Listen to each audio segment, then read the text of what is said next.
الحمد للہ الذی ہدانا لہذا وما كنا لنہتدی لولا ان ہدانا اللہ لقد جاءت رسل ربنا بالحق الصلاۃ والسلام علی النبی الامی المکی المدنی القرشی الہاشمی البطحی الابتحی التہام الدافع جیشات الاباطیل والدامع صولات الاغالیل معلن الحق بالحق ابی القاسم محمد صلی علی محمد وعلی محمد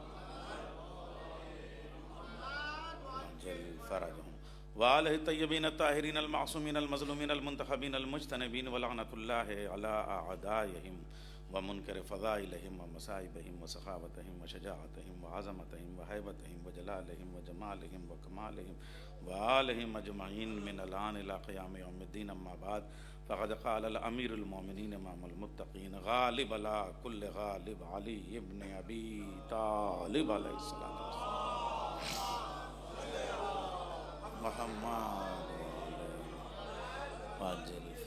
بسم اللہ الرحمن الرحیم الاسلام هو التسلیم والتسلیم هو الیقین والیقین هو التصدیق والتصدیق هو الاقرار والاقرار هو الادا والادا والعمل صلوات بھیج دے محمد وآل محمد اللہم صلی علی محمد وآل محمد ارباب علم، ارباب ادب، ارباب دین، ارباب دانش، ارباب ذکر، ارباب فکر، ارباب منبر، ارباب محراب، ارباب ولا، ارباب عزا، آج اس عشر محرم عشر حسینیہ کی 12ویں مجلس، 12 اماموں کا کرم ہے اور پنجتن پاک کا صدقہ ہے کہ میں اس 12ویں مجلس کو خطاب کر رہا ہوں۔ آخری اس لیے نہیں کہوں گا کہ مولا کی کوئی مجلس آخری نہیں ہوتی، 12ویں ہوتی ہے۔ صلوات بھیجے محمد وآل محمد، اللہم صلی علی محمد وآل محمد۔ اور یہ بھی ہمارا نصیب ہے ہم آپ سب کا کہ میں 12 دنوں سے آپ کے سامنے نہج البلاغہ نہیں پیش کر رہا ہوں، بلکہ خود آپ سب کو اپنے سمیت نہج البلاغہ کے حضور پیش کرنے کا شرف حاصل کر رہا ہوں۔ اور کل میں جرجرداق اور جرجی زیدان اور کارل مارکس اور ابراہم لنکن وغیرہ کے سلوگنز تک پہنچا تھا۔ جرجرداق جو ندائے عدالت انسانیہ، اس نے کتاب لکھی مولا علی کے حضور، اس کے پریفیس میں وہ کہتا ہے کہ میری عقل حیران ہے، میرا دماغ عاجز ہے، میرا علم میرا ساتھ نہیں دے رہا ہے، میں پریشان ہوں، میں کروں تو کیا کروں؟ اگر میں عیسیٰ کو علی سے افضل لکھوں تو میری شریعت اجازت نہیں دیتی، اور اگر میں علی کو عیسیٰ سے افضل لکھوں تو میری شریعت اجازت نہیں دیتی، اور اگر میں عیسیٰ کو علی سے افضل لکھوں تو میرا شعور اجازت نہیں دیتا۔